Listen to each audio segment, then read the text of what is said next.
नमस्कार दोस्तों, मैं हूं आपका दोस्त Pawan Pratap YouTube channel total power solution पे।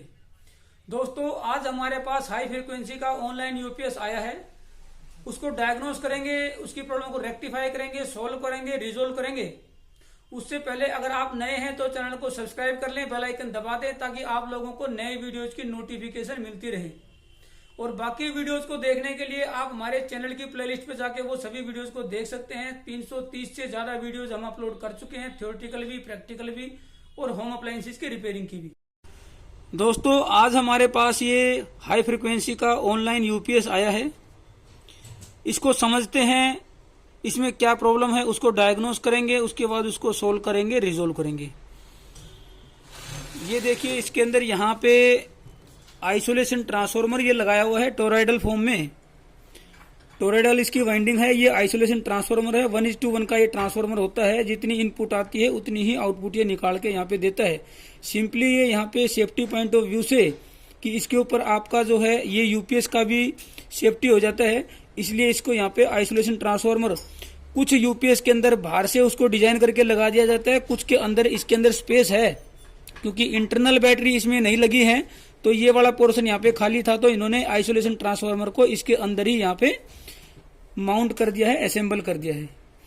इसको हम चला के देखेंगे इसके अंदर क्या प्रॉब्लम है। उसके लिए मेंस पे मैं इसको पहले कनेक्ट करता हूँ और मेंस पे कनेक्ट करके इसको देखेंगे कि इसकी सप्लाई ऑन करके मेंस पे कनेक्ट करता हूँ। यहाँ पे मैं मेंस पे मैंने इसको कनेक्ट कर दिया है। मल्टीमीटर से यहाँ पे हम इसकी इनपुट चेक करेंगे। ये यहाँ पे काम नहीं कर रहा है, इसका मतलब इसको इनपुट यहाँ पे इसके पीसीबी तक इनपुट यहाँ पे नहीं पहुंच पा रही है।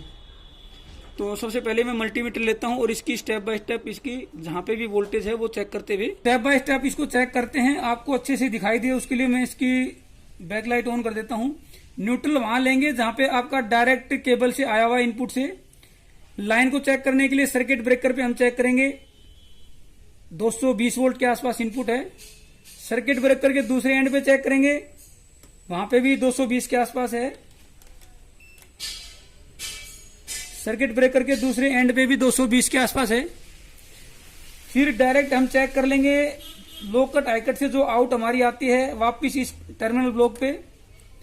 तो यहाँ पे एसी वोल्ट यहाँ पे नहीं आ रही है, ये मिली वोल्ट में दिखा रहा है यहाँ पे 0.022। तो यानी कि हमारे लो कट पे जो आउटपुट है, लो कट की आउटपुट है वो यहाँ पे नहीं आ रही है। केबल भी ठीक है, सर्किट ब्रेकर भी ठीक है। अब हम चेक करेंगे लो कट हाई कट पीसीबी को, क्योंकि वहां से जो आउटपुट है वो यहां तक नहीं पहुंच रही है। उसको हम कंफर्म करेंगे, चेक करेंगे।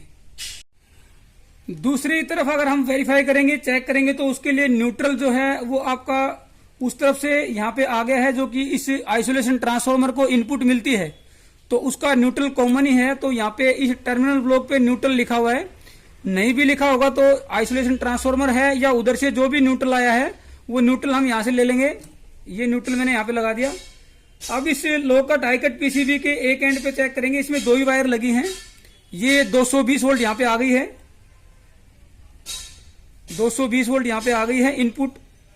अब इसकी रेड वायर निकलती है जो कि सिर्फ इसकी लाइन को कनेक्ट या डिस्कनेक्ट करता है इन कंडीशन ऑफ लो कट और हाई कट। वोल्टेज ज्यादा या कम होने की स्थिति में ये इस लाइन को सिर्फ डिस्कनेक्ट या कनेक्ट करता है। ये low cut high cut PCB. Neutral आपका डायरेक्ट जाता है। तो इनपुट पे 220 है इस पीसीबी के, लेकिन इस पीसीबी से जो लाइन निकलती है वहां पे आउट यहाँ पे नहीं है। यहाँ पे 0.015 वोल्ट दिखा रहा है, यानी कि आनी चाहिए 220 वोल्ट। ये जैसे इनपुट पे है 220 वोल्ट, वैसे ही निकलनी चाहिए यहाँ पे। लेकिन यहाँ पे आउट जो है, लाइन आउट यहाँ पे नहीं निकल रही है, यानी कि इस लो कट हाई कट पीसीबी में ही प्रॉब्लम है। अब इसको चेक करेंगे कि ये किस तरह की प्रॉब्लम है, क्योंकि कंट्रोल आपका उधर मेन पावर कार्ड से ही है इसका, इस रिले को ऑपरेट करने का। यहाँ पे सिर्फ रिले लगी है और कुछ रेजिस्टेंस लगी है। इसको हम पीसीबी को निकाल लेते हैं। पीसीबी को हमने अब यहाँ पे बाहर निकाल लिया है। ये लाइन इन है, लाइन आउट है, यानी कि सिंपली रिले की जो कॉमन और एनओ होता है उससे ये आपका यहाँ पे काम कर रहा है। इसकी लाइन को कनेक्ट करता है और डिस्कनेक्ट करता है कॉमन और एनओ से। जहां पे भी हमारा लो कट हाई कट पीसीबी होता है तो रिले का कॉमन और एनओ ही यूज होता है, एनसी को यूज नहीं कर सकते हैं, क्योंकि एनसी नॉर्मल कंडीशन में भी कनेक्टेड होती है। तो जैसे ही मेंस ऑन करेंगे तो वो आपका डायरेक्ट इनपुट वहां पे पहुंच जाएगी। अगर ज्यादा है तो ज्यादा पहुंचेगी, कम है तो कम। इसलिए कॉमन और एनओ पॉइंट ही यूज किए जाते हैं रिले के। ये रिले लगी है इसके अंदर। अब इस रिले को ऑपरेट करने के लिए यहाँ पे एक एसएमटी पैकेज में ट्रांजिस्टर लगाया हुआ है। ट्रांजिस्टर के बेस पे सिग्नल देने के लिए दो रेजिस्टेंस यानी कि डिवाइडर का ये सर्किट लगाया हुआ है। एक यहाँ पे जिनर डायोड लगाया हुआ है। सिंपल सा है, वहां से 5 वोल्ट ही आती होगी और एक 12 वोल्ट आती होगी और एक ग्राउंड। ये 3 पॉइंट है यहाँ पे, ग्राउंड, 12 वोल्ट और एक 5 वोल्ट का सिग्नल जो कि लो हाई की कंडीशन में आता है। रिले को ऑन करने के लिए हाई, रिले को ऑफ करने के लिए लो, और उसको ड्राइव करने के लिए ट्रांजिस्टर और डिवाइडर है। लेकिन यहाँ पे ये काम नहीं कर रहा है। तो हमने इसको जब ऑब्जर्व किया तो हमारे को कुछ छोटी सी बात ये समझ में आई है कि यहाँ पे रिले के कॉमन और एनओ पॉइंट के अक्रॉस, यानी कि इन दोनों के अक्रॉस, इनके पैरेलल में ये दो रेजिस्टेंस लगाई हुई हैं जो कि 5 वाट और 56 ओम की हैं। 5 वाट 56 ओम की दो पैरेलल में है। यानी कि अब इनकी जो ओवरऑल जो इसकी वैल्यू है वो 10 वाट में और 28 ओम की हो गई है। 28 ओम 10 वाट की ये एक प्रकार से रेजिस्टेंस लगी है।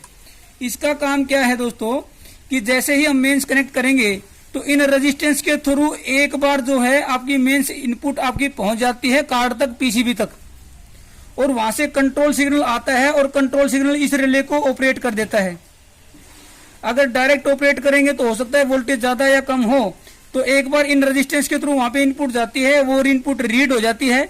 इनपुट रीड होने के बाद फिर जो है आपका इस रिले को यहाँ पे ऑन कर दिया जाता है।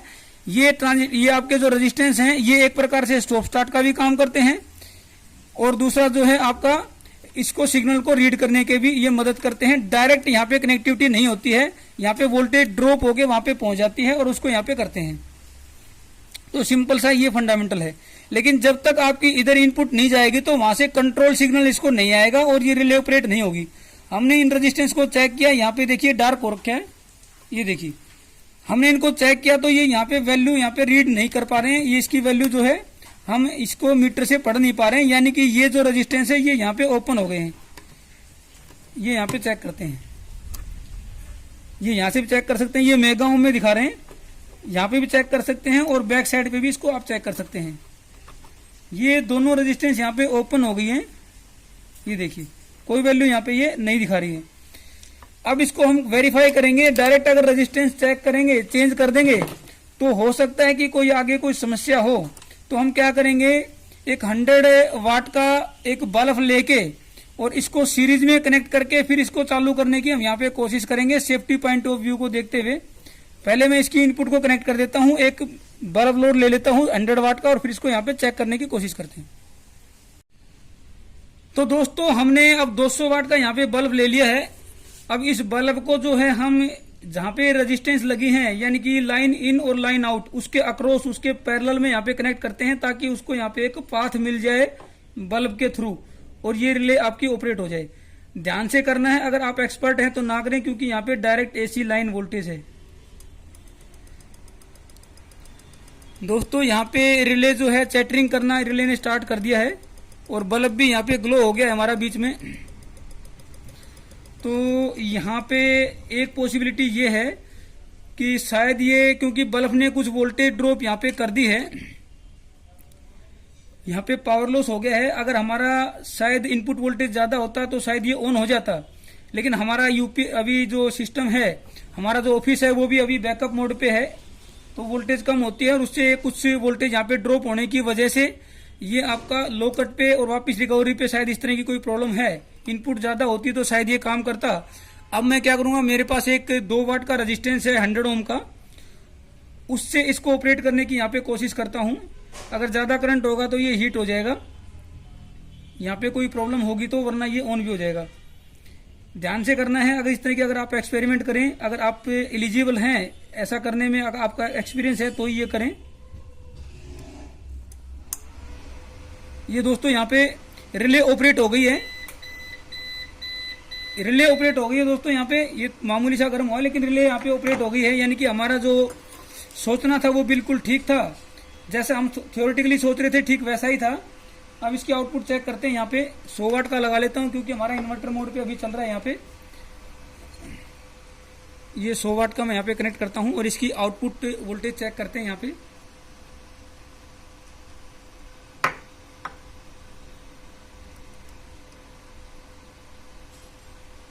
ये शायद यहाँ पे लगेगी। ये देखो दोस्तों, आउटपुट वोल्टेज भी आ गई है। मेंस मोड पे इसने काम करना स्टार्ट कर दिया है। फैन भी इसके यहाँ पे अच्छे तरीके से काम कर रहे हैं। तो अब मेरे पास यहाँ पे मेरी जो रिक्वायरमेंट है वो 28 ओम और 10 वाट की है, लेकिन मेरे पास यहाँ पे 100 ओम की रेजिस्टेंस है। तो मैं 100 ओम की 4 रेजिस्टेंस अगर पैरेलल में कर देता हूँ तो 8 वाट की हो जाती है, और पैरेलल में करूंगा तो लगभग वो है 100 ओम की 1/4, तो 25 ओम। 25 ओम और 8 वाट की रेजिस्टेंस मेरे पास तैयार हो जाएंगी अगर मैं चारों को पैरेलल कर देता हूं। यहाँ पे 2 लगा रखी हैं 5 वाट और 56 ओम की, तो हम यहाँ पे 100 ओम और 2 वाट की 4 लगा देंगे पैरेलल में चारों, और उसके बाद इसको चेक करेंगे। इसका लोकट आइकट भी चेक कर सकते हैं, बाकी चीजें भी चेक कर सकते हैं। चार्जिंग वोल्टेज तो मैं यहाँ पे अभी आपको चेक करवा के दिखाई देता हूँ। मल्टीमीटर को डीसी पे कर लेते हैं, यानी कि यहाँ पे सिर्फ ये रेजिस्टेंस ओपन हो गई थी हीट होके, वही एक बस प्रॉब्लम थी। अब यहाँ पे बैटरी चेक करवा देता हूं मैं। मल्टीमीटर को कर लेते हैं डीसी पे। 109 वोल्ट ये चार्जर वोल्टेज है, यानी कि अब इसका चार्जर भी सही काम कर रहा है और इसकी आउटपुट भी यहाँ पे आ गई है, तो ये बैकअप मोड पे भी सही काम करेगा। सिंपल हमारी ये रेजिस्टेंस थी, इसकी वजह से ये पूरा जो ऑनलाइन यूपीएस था ये डंप हो गया था। तो सिर्फ ये रेजिस्टेंस हमने चेंज करनी है। इनको चेंज करके भी मैं आपको चेक करवा के दिखा दूंगा। डिस्प्ले वगैरह भी इसकी सही काम कर रही है, वो सब हम यहाँ पे चेक करेंगे। हमने 4 रेजिस्टेंस यहाँ पे लगा दी हैं और चारों ही रेजिस्टेंस पैरेलल में लगाई हैं, ताकि इनकी रेजिस्टेंस की वैल्यू यहाँ पे 1/4 हो जाए, कम हो जाए 100 ओम से 25 ओम, और इनकी वाटेज बढ़ जाए। 2-2 वाट की रेजिस्टेंस है तो ये 8 वाट हो गई है। 25 ओम और 8 वाट की रेजिस्टेंस हमारी तैयार हो गई है। हमारी रिक्वायरमेंट थी 28 ओम और 10 वाट की, तो लगभग यहाँ पे पूरी हो गई है। 2 वाट कम है, लेकिन क्योंकि मोमेंटली ये काम करती है, कुछ समय के लिए ये रेजिस्टेंस काम करती है, उसके बाद सारा लोड आपका इस रिले पे आ जाता है, तो ये आपकी यहाँ पे चलेंगी, एक्सेप्टेबल है। अब ये खराब क्यों हुई थी उसका भी यहाँ पे मुझे कुछ समझ में आया है। हमने इन रेजिस्टेंस को निकाला तो हमें ये महसूस हुआ कि ये जो रिले थी इसका ये पॉइंट जो था गर्म होने की वजह से, हीट होने की वजह से यहाँ से मेल्ट हो गया। तो ये भी हो सकता है कि लोड की वजह से या स्टक होने की वजह से, किसी भी वजह से ये आपका यहाँ से लूज पॉइंट भी हो सकता है। इंटरनली यहाँ पे किसी भी वजह से ये यहाँ पे गर्म होने की वजह से इसने कॉन्टैक्ट यहाँ पे छोड़ दिया होगा, जिसकी वजह से लोड इन रेजिस्टेंस पे आ गया और ये रेजिस्टेंस आपकी ओपन होगी 10 वाट होने के बाद भी। ये संभावना थी, तो हमने इस रिले को यहाँ पे चेंज कर दिया ताकि इन फ्यूचर दिक्कत ना आए। अब इसको यहाँ पे कनेक्ट करते हैं। कनेक्ट करने के लिए आपको ज्यादा विचार करने की जरूरत नहीं है, ये सिंपली स्विच की तरह काम करती हैं। तो कोई भी वायर कहीं भी आप लगा सकते हैं। रेड वायर आप इधर भी लगा सकते हैं, उधर भी लगा सकते हैं, क्योंकि सिंपल स्विच की तरह ही ये काम करती है। कंट्रोल को वायर को लगाना ना भूलें, ये जरूरी है, क्योंकि इसी से रिले ऑपरेट होती है। अगर अलग अलग इनपुट या आउटपुट होती है तो ये मैन्युफैक्चरर भी इसमें कलर कोड जरूर दे देते हैं। दोनों रेड हैं, कहीं भी लगा सकते हैं। अब इसको यहाँ पे ऑपरेट करके देखते हैं। मैं स्विच को करता हूं ऑन। स्विच को ऑन किया, इसका फैन ऑपरेट हो गया, रिले भी ऑपरेट हो गई है और इसने आउटपुट यहाँ पे निकालनी शुरू कर दी है। वो मैं यहाँ पे चेक भी करवा के आपको बता देता हूँ। तो हमारा ये यूपीएस है, यहाँ पे अब ये ठीक हो गया है। बाकी इस पे डिस्प्ले वगैरह पे भी आप चेक कर सकते हैं। इनपुट को मैं एसी पे करता हूँ। 226 वोल्ट इसकी आउटपुट वोल्टेज है। मल्टीमीटर से इसकी बैटरी वोल्टेज भी मैंने आपको पहले चेक करवा दी थी, फिर से वेरीफाई करवा देता हूँ। 109 वोल्ट इसकी बैटरी वोल्टेज है। यहाँ की ये अभी हमारा यूपीएस है, यहाँ पे रिपेयर हो गया। दोस्तों ये इसकी डिस्प्ले है। यहाँ पे आउटपुट वोल्टेज, आउटपुट फ्रीक्वेंसी, ये सब यहाँ पे ये शो कर रहा है। बैटरी कनेक्टेड नहीं है तो बैटरी की जो एलईडी है वो ब्लिंक कर रही है, और बैटरी वोल्टेज यहाँ पे आपको शो भी नहीं कर रहा है, ये ब्लिंक कर रही है। देखिए बैटरी को यहाँ पे मिसिंग शो कर रहा है। ये यूपीएस हमारा अब ये ठीक हो गया है बिल्कुल। मेरा कहने का मतलब ये है, बिल्कुल छोटी छोटी प्रॉब्लम हमारी 70 से 80% बहुत ही माइनर प्रॉब्लम होती हैं, जिनको अगर आप कोशिश करें तो बिल्कुल रिपेयर कर सकते हैं। लेकिन कोशिश करें, एफर्ट जरूर करें, लेकिन एफर्ट बिल्कुल सेफ्टी से करें।